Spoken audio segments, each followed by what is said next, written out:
Welcome to Business Innovators Radio, featuring industry influencers and trendsetters sharing proven strategies to help you build a better life right now. Hello and welcome to this episode of our show. This is your host, Keith Doherty.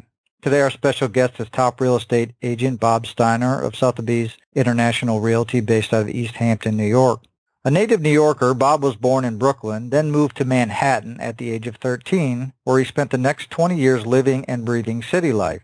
In 1998, country life was calling, so he moved to East Hampton after running New York City corporate restaurants for nearly 15 years. Having met hundreds of people on a daily basis from all walks of life, he realized that real estate would be a natural extension of his communication, preparation, and leadership skills. Now, years later, his reputation in Hampton's real estate speaks for itself. His passion, devotion, and loyalty to clients is unsurpassed. After all, clients become neighbors and neighbors become friends. He was recently featured on the cover of Top Agent magazine, April 2016. All right, with all that said, Bob, welcome to the show. Thanks so much for having me. Bob, if we could start for our listeners, what led you into real estate? Was it something that you knew you always wanted to do, or did you maybe stumble into it? Actually, real estate was the furthest thing from my mind before I got into the business almost 20 years ago. At the time, I'd been running corporate theme restaurants in New York City, and I would basically escape to the Hamptons as much as possible on my days off. I dreaded the thought of going back to my 6 days a week, 14 hours a day job. So when I finally decided to move to East Hampton permanently in '98, real estate just seemed like a natural transition. I'd been working with hundreds of people a day in the restaurant world, so I thought that real estate might be a great fit given my previous hospitality experience. And can you talk a little bit about what personal attributes, traits, or qualities you think have most contributed to the success that you've had in real estate? Sure. I mean, real estate, like the hospitality industry, is a people business. Conversing with people from all walks of life on a daily basis really taught me that you have to treat every customer the same, whether that's showing a house for a few $100,000 or for $10 million. I consider myself a working class broker. I have no pretensions, even though I cover the Hamptons per se. I work in every price range, high and low. And do you think you could give our listeners an example of when your traits have played a role in your path towards success? Sure. I mean, most brokers will immediately focus on the higher end of a client's price range. I mean, you know the old adage, the higher the price, the bigger the commission, right? What I like to do is surprise them by doing the exact opposite. For instance, a few years ago, I had a very good customer / friend of mine looking for a house in the $3 to $4 million range in the Hamptons. At the time, I felt that that end of the market was super inflated and they might be overpaying, so I found them a charming house in a great location for like a quarter of the price. They love the house today. They couldn't be happier, and I found the entire process to be very rewarding.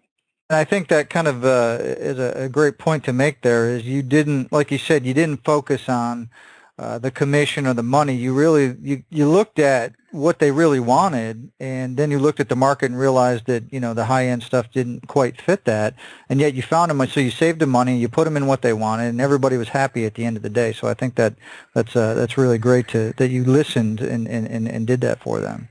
And also, this is a small territory. The Hamptons, in the off-season, 10 months of the year, it's a tiny little hamlet.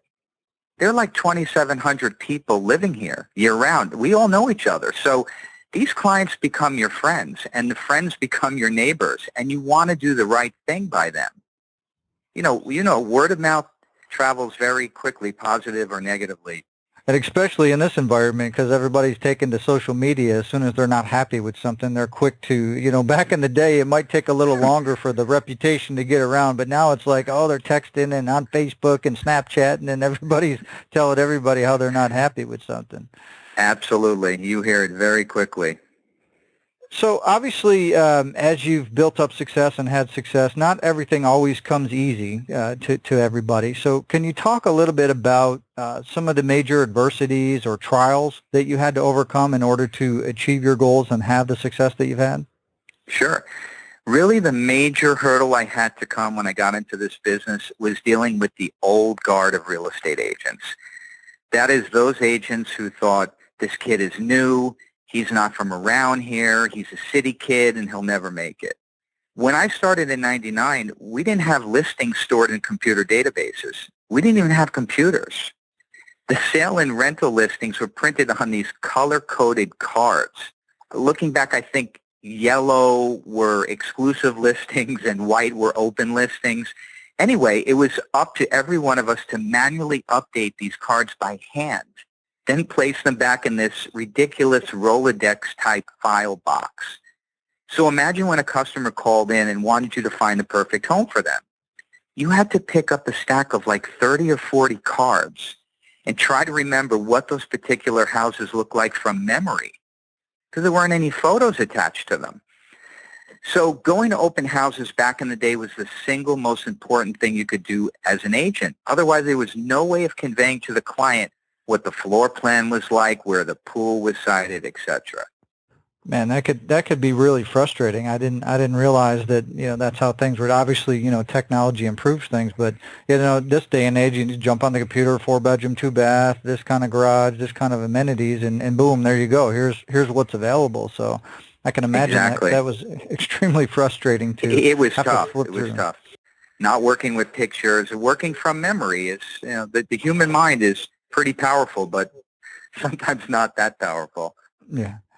So obviously, you had that. So that was kind of, the way it was, and obviously other things, come up and trials and things like that. So what kept you going, despite having obstacles? Why don't you give up what you're driving for? So I guess, why am I still standing? How did I persevere? Well, fortunately, I latched onto technology early on. And with the advent of computers, ultimately these same listings, which were so antiquated in the beginning, were now stored in databases, easily accessible, and with photos. I mean, what a concept, right? So now the same brokers who wouldn't talk to me years ago, who did everything the old-fashioned way, suddenly were now asking for my help with anything computer-related. Quite the paradigm shift, right? I must say, though, I'm more than happy to oblige whenever I can, and no hard feelings. Excellent. Yeah, that's funny. Like you said, you kind of flipped the tables, but you didn't use it to your advantage. You still help people out, and that's great. You have to. We all work together. So I guess looking forward, Bob, what's your vision for your career and your business over the next 5 years? Well, my vision is to be recognized as the Hamptons one-stop shop guy, someone who could help you with rentals, appraisals, selling a home, or buying a home. And as you alluded to in your very kind opening, I was recently featured on the cover of Top Agent magazine, so that was very rewarding. It's nice to be recognized for something you love to do.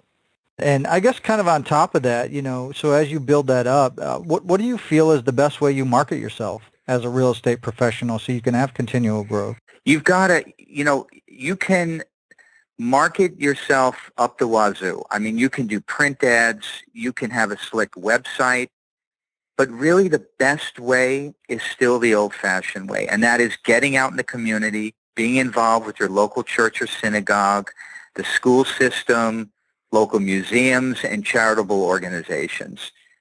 The friends you make there are invaluable, and their subsequent referrals can last a lifetime.